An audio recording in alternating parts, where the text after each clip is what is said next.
Myself have short question. I would in the first round take 3 questions and then I would come back to the Honorable Minister. Okay, sir. So this is Shivani Jha from Sharda University. As the theme suggests, one earth, one family, one future. So who all are included in one family? Only human being or other living creatures as well? And as the sir said that each one of us is in India. So we are only representing ourselves or other living creatures as well. And also our yogi culture never promoted these non-vegetarian food or any kind of harassment to other living creatures. But we are doing it on very large scale. Thank you. Yeah. Thank you. Thank you. Please have your very short questions. I have already Lipika Khar from JNU. So if you can just identify and come up. Yeah, please. Yeah. Can we have mic here? Thank you. Good morning. Good morning to the dignitaries. So my question is that in global forums like BRICS and COP, India and China share convergence of interests as well as of ideas, with both being developing nations. However, at other platforms like Quad and United Nations, our interests become contradictory and to some extent conflicting. Therefore, I would like to know how will India manage to maintain the balance between this cooperation and contradiction now that India will be setting the agenda for the debate in one of the most relevant organizations, that is G20. Thank you. Thank you. One more right here in the middle, in the front. Yeah.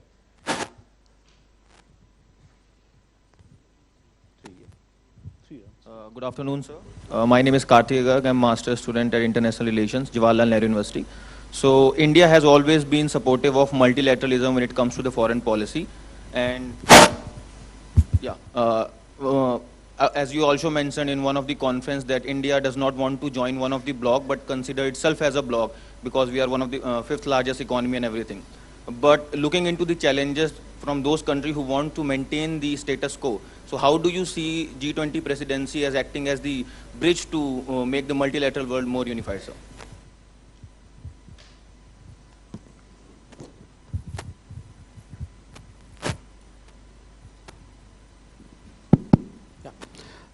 Thank you.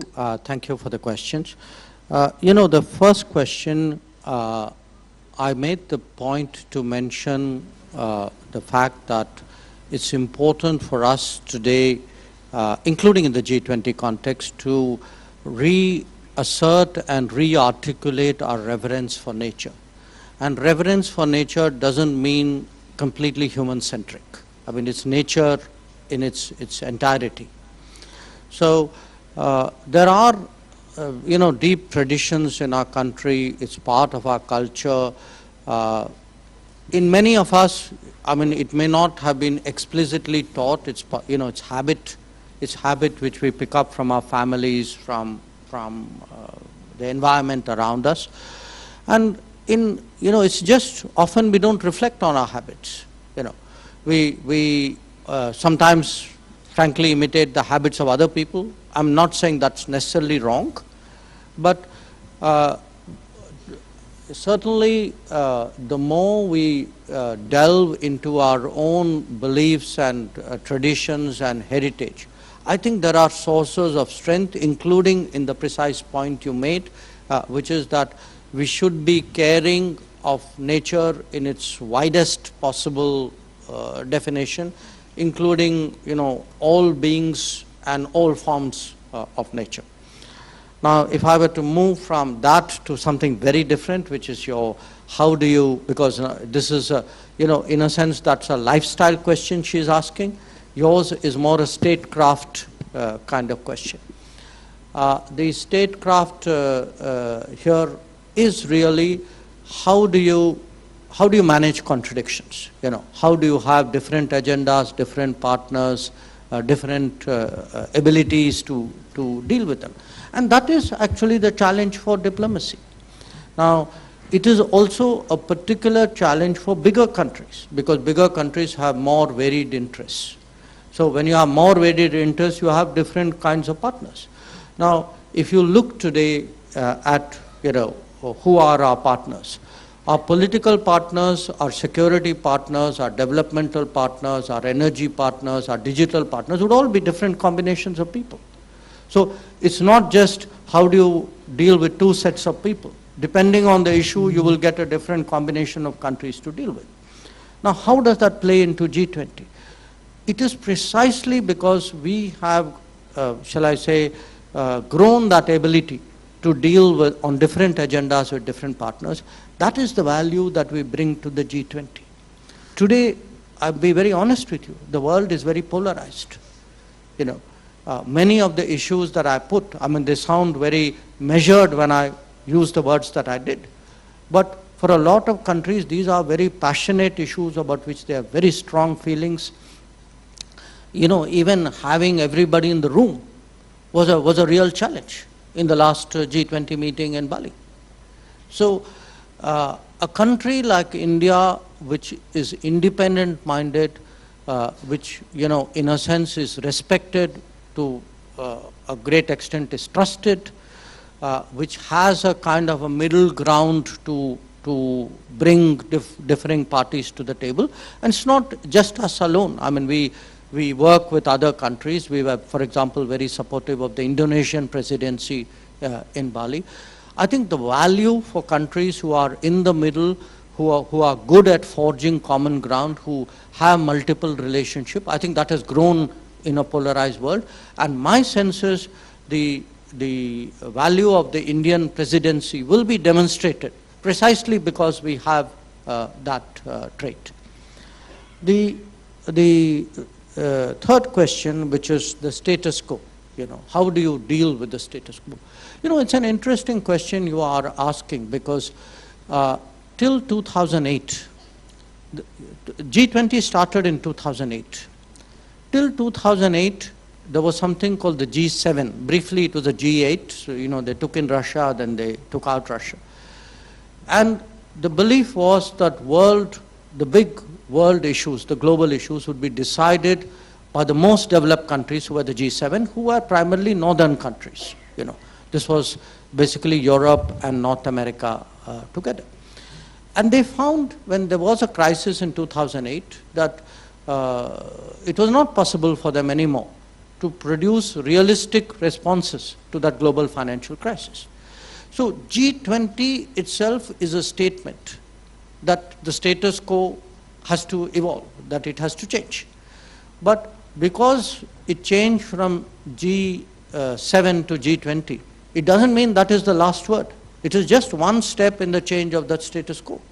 Now, just think to yourself, I'm now going maybe just 6, 7, 8 years by the end of the decade. By the end of the decade, for sure, we'll be the most populous country. Almost certainly will be the third largest economy in the world. Our human resources by 2030 in a knowledge economy, in a world which is, you know, dominated by artificial intelligence, our human resources will be much more critical for the global economy. Now, tell me, if that is the situation, how long will we be kept out of the crucial decisions on running of the world? So I would say, in a way, time is on my side. That with each passing day, you know, I've been in foreign policy now for 45 years. This was not what it was 45 years ago. But with each passing day, I think the world sees the value of India. And a lot of that would depend how we do at home. You know, the more we do at home, after all, look at the crucial issues today before the G20. Health. Okay. Why is the world respecting India today? Because we could produce vaccines, because we could have the vaccines, you know, as shots in the arm, because we had a platform to organize that, because we had digital delivery to take care of people's financial and food needs while all of this was happening. So similarly, they look at digital. In the old days, for them, digital was the back office. Today, they know digital, India's role in digital is much more than that. We are actually, in a way, an exemplar of how we are delivering on the ground, that last mile delivery that I spoke about. Now, it could be in other areas. We are, in our entire region, we are seen as the first responder. You know, When the tsunami happened in 2004, people turned to America and to Japan and Europe. Today, if something happens in the Indian Ocean, they look and, and turn to us and say, where is India? So, the status quo by definition is not tenable. There will be countries with vested interest who will seek to slow it down. We all know who they are. Our effort would be to make sure, and the G20 presidency will give us an opportunity to demonstrate to the world that, this is India. After 75 years, we have arrived at this situation. The next 25 years, these are the possibilities we can do. So that is why I said, we have to make the world India ready. And for that, all of you have to contribute in your own way. Thank you. Thanks, Honorable Minister. Now I would go to web, and we already have a lot of requests from various partner institutions here. Let me first go to Nalanda University. I would also come to NIAS Bangalore, and then Central University of Gujarat. So these three I have identified based on their requests. Maybe I think we can just unmute them, and in that order we can have.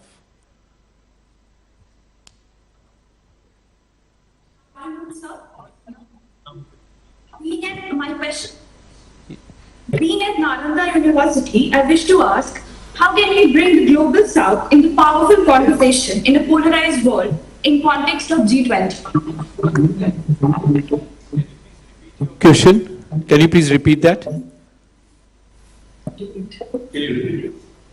My question is, being at Nalanda University, I wish to ask, how can we bring the global south into powerful conversation in a polarized world in context of G20? Thank you. Thank you. Can we go to NIAS Bangalore and Central University of Gujarat? My name is Harini from NIAS.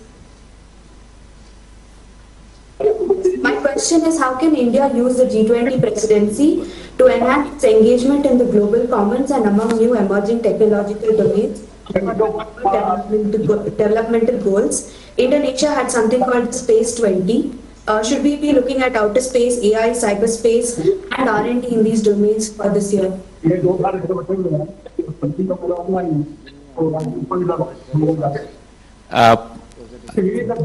Can you please come back again? I'm sorry. Others, please mute yourselves. We are not able to hear. But would you please come back and repeat your question? Good morning, sir. My name is Harini from NIAS.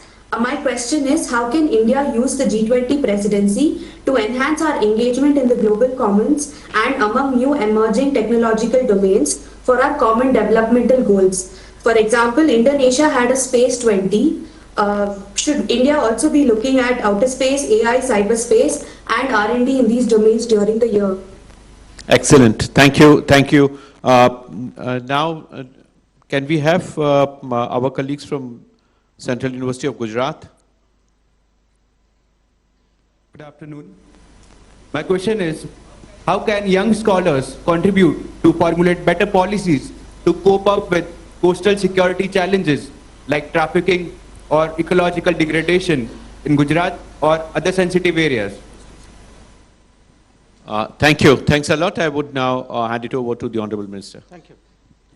So, the first question is really, in a polarized world, how do you include or get G20 into the conversations? That, in fact, is one of our biggest commitments during the presidency, because what we have seen during the COVID, and especially this year, which is much more polarized, the polarization may occur elsewhere. The people who suffer most are the global south. So if fuel prices go up, if food prices go up, it's not like the developed countries don't feel the pain, but there's a big difference, when you are at $60, $70, $80,000 per annum and when you are $1,000 per annum. So those who don't have any margins, who have no savings, who are already kind of on the edge, they don't have that ability today to take the pain which this polarization is spreading around the world. And that is why, our intention is to see how best we can get the leaders to focus on what we think and what a large part of the world thinks are the right issues. And, it's not something which is necessarily in, specifically in India's mind. Our process of consultation, I travel around, the Prime Minister meets a lot of leaders at different ways. We get a sense of what the world feeling is. We do think that there are issues out there which need to be brought to the table, and definitely, how do you keep the sustainable development agenda? How do countries deal with debt? How is it that climate change is not affected by a lack of additional resources?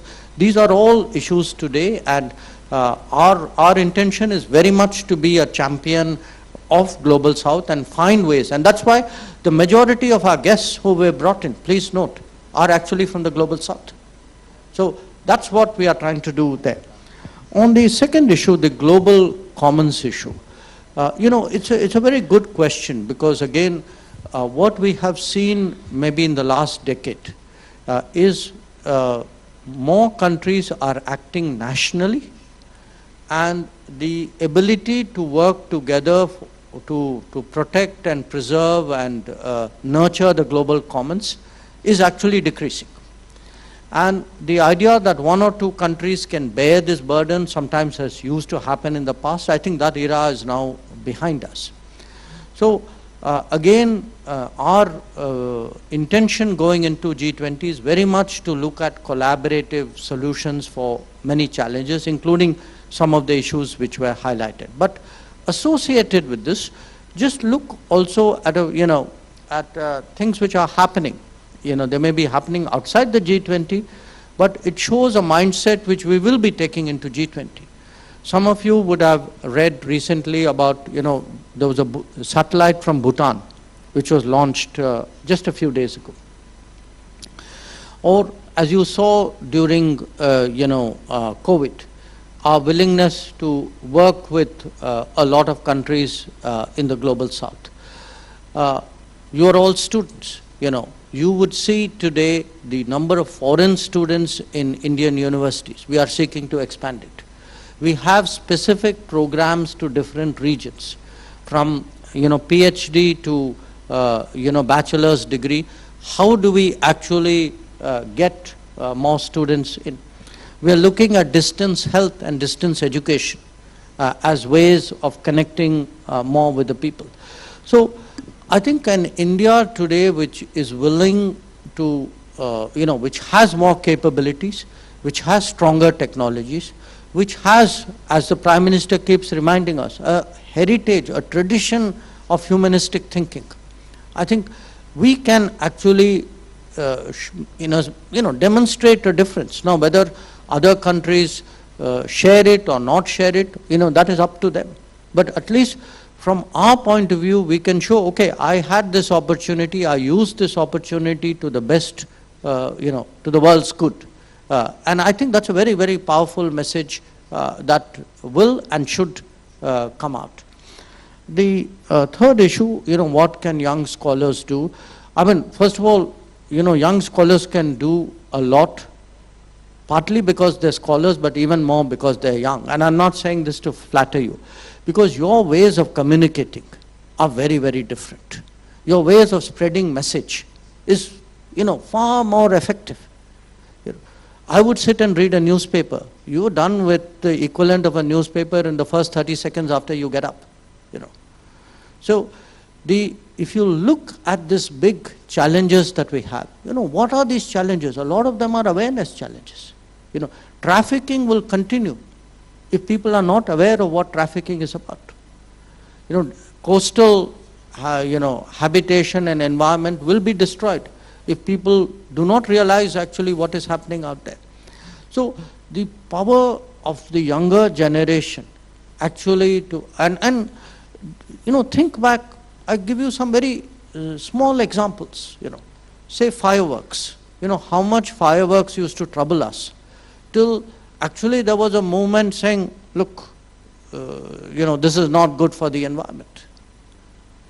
I could cite to you other examples like this, and a lot of this change is actually coming from younger people, and I think the ability of the younger people to spread the message and influence often people who are much more set in their habits is a very, very strong motivation. So I would absolutely encourage younger generation to take on that sense of mission, and I think that's very much Prime Minister's expectation also of the younger generation. Thank you, sir. Honorable Minister has also agreed to have one more round. Let me quickly come to Tripura University, Pondicherry University, and Indore. All three are waiting. I would very much like them to come online and quickly ask very brief questions. Tripura University, can we have Tripura University? Yeah, can we have Tripura University? Namaskar, sir. My question is, how G20 can help in the development of a small northern state like our Tripura? Thank you. Pondicherry University. Thank you. Pondicherry University.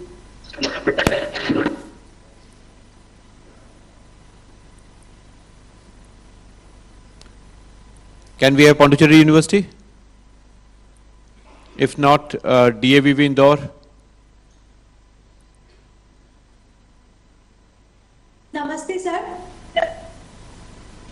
So I would like to know, I would like to understand our role being a country, what role India will be playing during this presidency.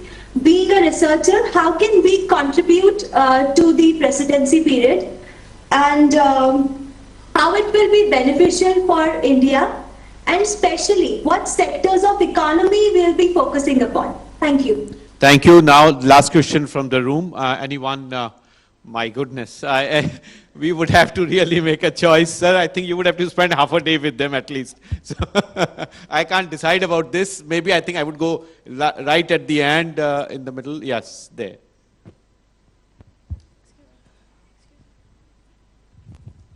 Thank you so much. Namaskaram.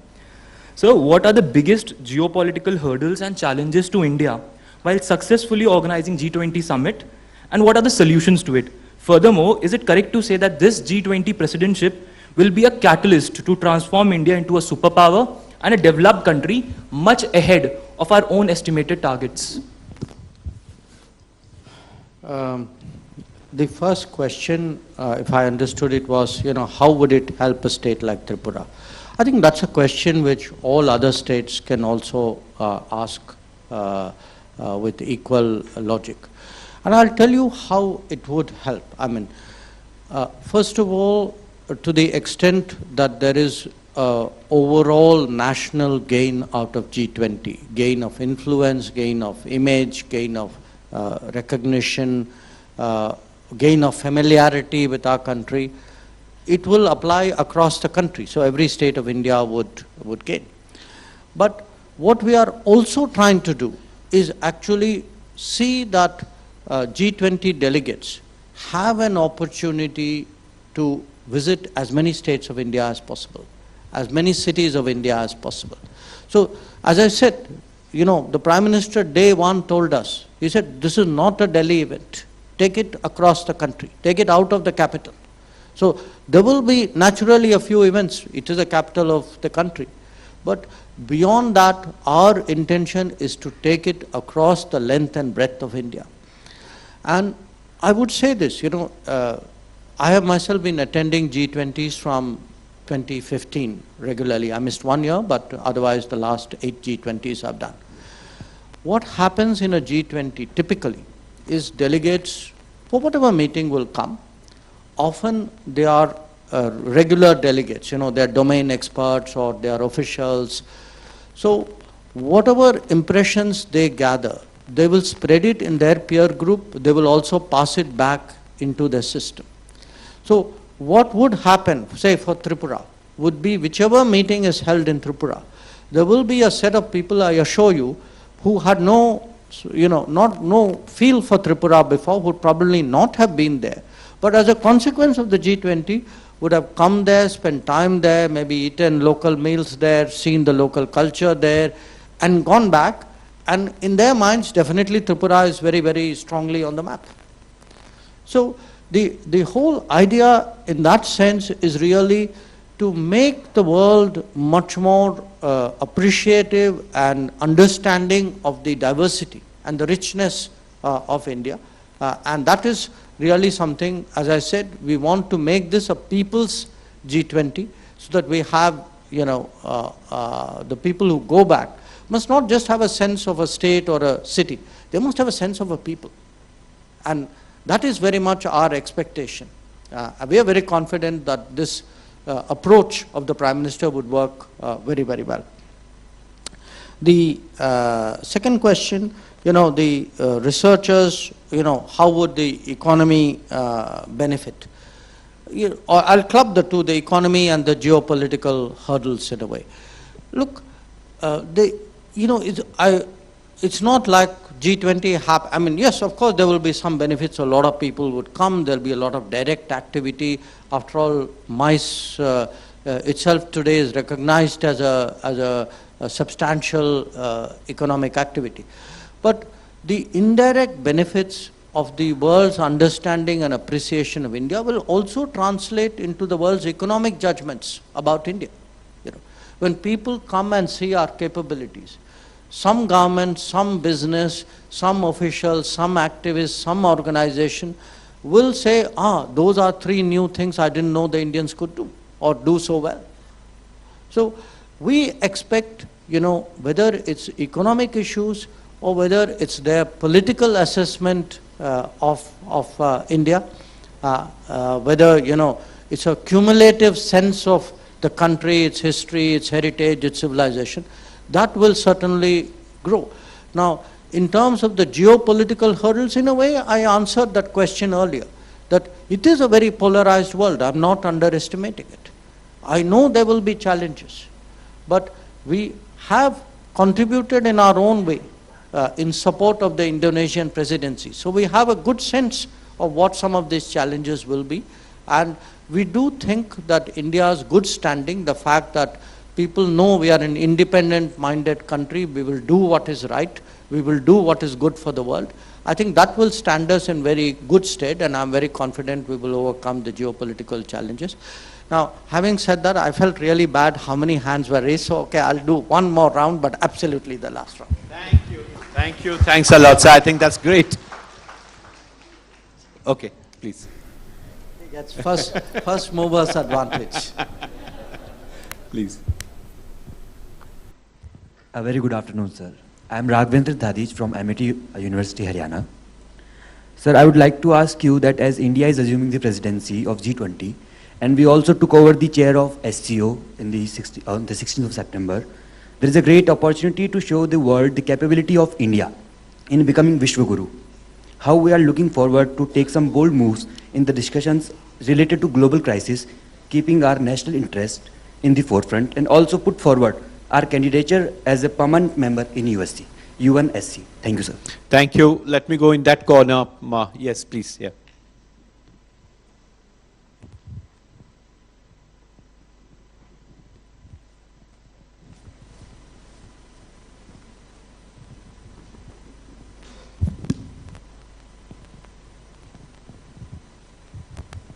Thank you so much, sir, for the recognition. Very warm good afternoon. I wanted to ask, as India has already shown its digital prowess through platforms like CoWIN and UPI, right?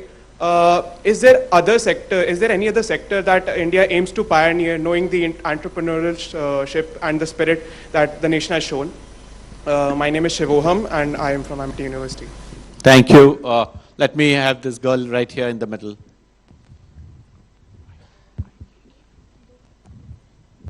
Hello, sir. I'm Tashifa Shakil from Jamia Millia Islamia.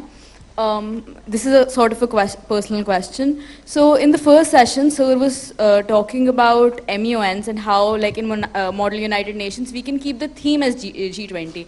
Coincidentally, we are having an MUN, Jamia MUN in February, and I just wanted to ask you, because we're talking a lot about G20, but there's a lot of confusion about what it is. So can you give us some ideas about what can be the agendas So for we have an released event this like for them Model to United register. Nations? Thank you.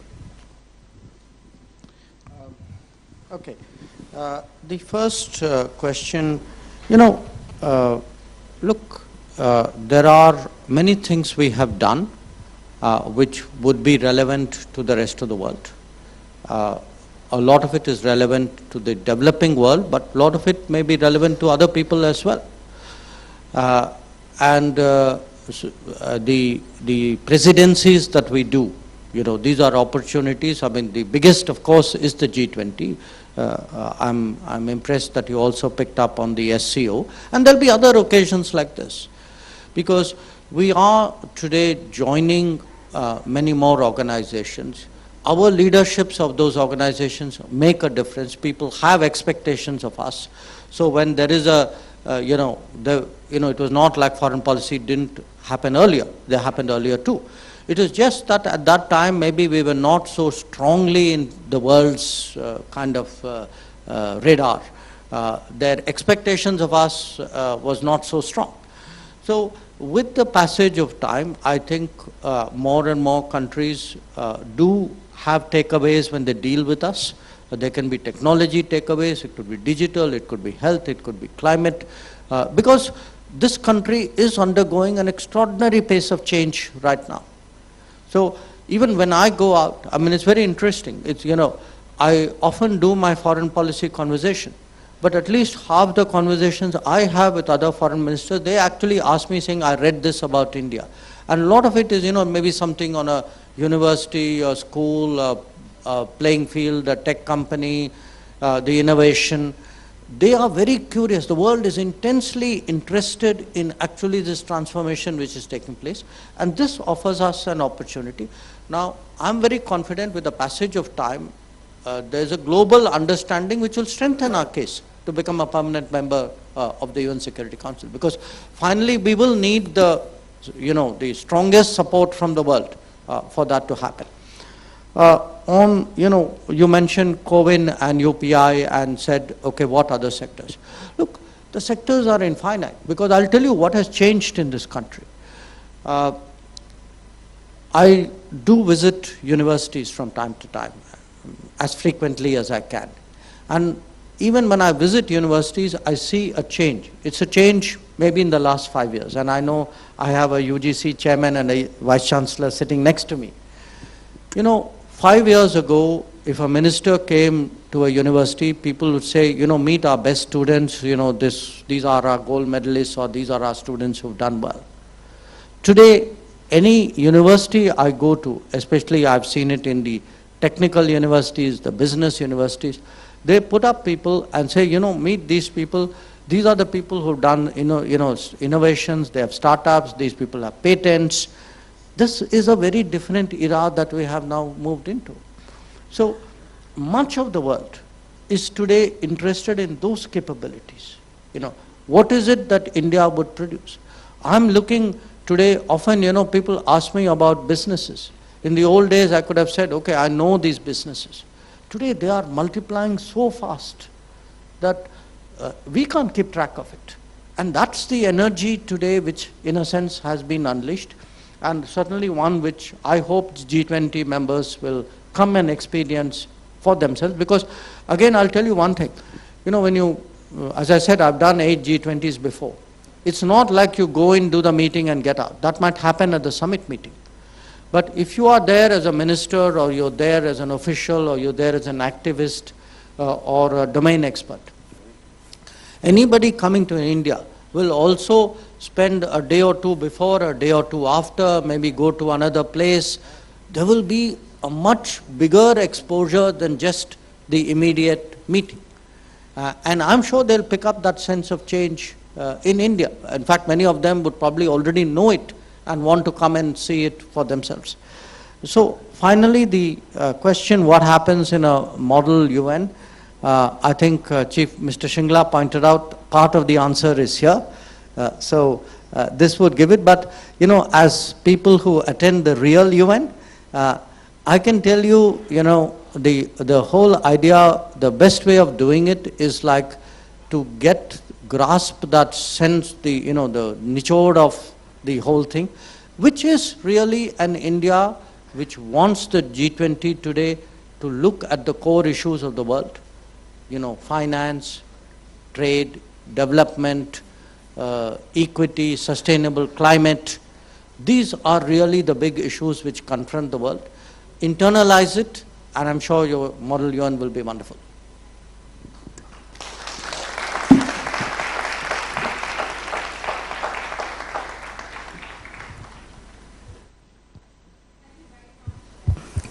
Honorable External Affairs Minister Dr. S. Shankar, now all of you have heard what he had to say. We really hope that you will use this interaction, as an opportunity to become the Bhagidars of India's G20 presidency. May I now invite DG RIS Professor Sachin Chaturvedi for a vote of thanks.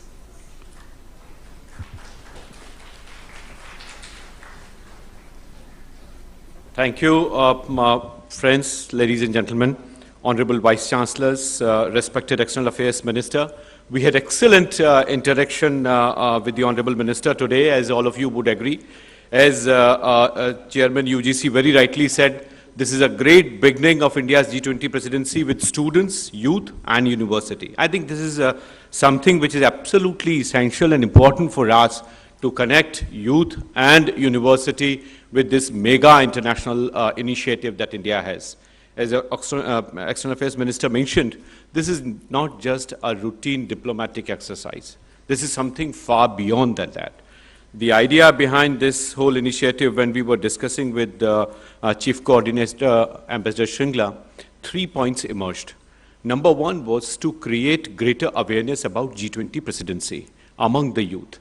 The second was largely to bring forward an international perspective in issues that we are addressing. So far, we had been thinking of climate change to be left best to those who have expertise in climate, to leave diplomacy to diplomats or who are part of that profession, and leave many other specialized areas. But that's what Prime Minister has tried to blur those distinctions away. The effort is to bring everyone together. Today, the amount of I think response that we have got with 1,200 students online, with 75 universities, and so many of you are here, it just shows how India is changing and how fast we are changing. And that, I think, is something which is extremely important for us. External Affairs Minister recommended reading this article that Prime Minister has written out. He summarized 8 principles, and I think they are extremely important. I would also very strongly recommend you reading this, which Honorable Minister also mentioned. At the end, what my team has done with Dr. Priyadarshi Das, Besachi Saha, and our great friend, they have tried to bring together this idea of key terms, glossary, which is prevalent across G20 presidencies. And last 5 declarations, whatever technical terms have come, we have tried to capture that. We have also tried to capture the whole idea here in terms of identifying what different terms each presidency has introduced. So as you would see, Jakarta Declaration on Financial Inclusion has several different dimensions which Jakarta has introduced. Similarly, the Italian presidency introduced several new dimensions in the finance track. So we have tried to take out the Sherpa track, the finance track all together. What, friends, we are also trying to do here is in terms of the engagement groups as they have evolved in last 12 years, the 17 presidencies that we have seen. In last 12 years, lot of new engagement groups have been added. What we are trying to do is to connect, there is no university track, but what we are trying to do is to have natural connect with the T20, the Think 20, and also with the Youth 20. And with that spirit, today we invited Y20 also, sir, here. They are also here with us. Mr. Khalid Cesaria is here. Anirban Ganguly was also invited. So they are also here with us to contribute in terms of how this can then have the cross connects. As External Affairs Ministry has already planned out, the G20 Secretariat is helping in terms of reaching out to 75 universities. So we would do events in each of your universities. As Honorable Minister mentioned, several different modalities are possible. It would very much depend on the Vice Chancellor, the students and faculty members, how they design their G20 Connect, but that would be extremely important. At the outset, I would like to thank Ambassador Harsh Shringla for his continued guidance and engagement, Mr. Muktesh Pardeshi for actually thinking and sitting with us on this publication that we have brought out. Manish Chand has contributed in this publication. I would also very much like to thank Dr. Sumit Seth for continuously being with us in this effort. Today is just a beginning. It's a long way to go for us to 75 universities, so it's a great achievement for all of us to have this beginning today. Ambassador Abhay Thakur also was extremely thankful, as was Sherpa and other colleagues in the Ministry of External Affairs. But I must thank Honorable Vice Chancellors for sparing their extremely valuable time. Madam Professor Pandit, to you, Honorable Vice Chancellor of the Jawaharlal Nehru University, Vice Chancellor of Delhi University has just moved, but Professor Singh and Professor Chandrasekhar, I would very much like to acknowledge Delhi University's kind presence here. Professor P.B. Sharma from Amity University is here. Professor Pratik is there from Terry University, whom I would very much like to acknowledge. Would also like to thank Professor R.K. Sinha from Gautam Buddha University. So thanks a lot for your kind presence here. I would also very much like to thank all our partner institutions, Education Department, the OSD, Mr. Chaitanya is here. Thanks for your support, and also to the Joint Secretary in the UGC. She has been, Dr. Thakur, she had been of great support to us.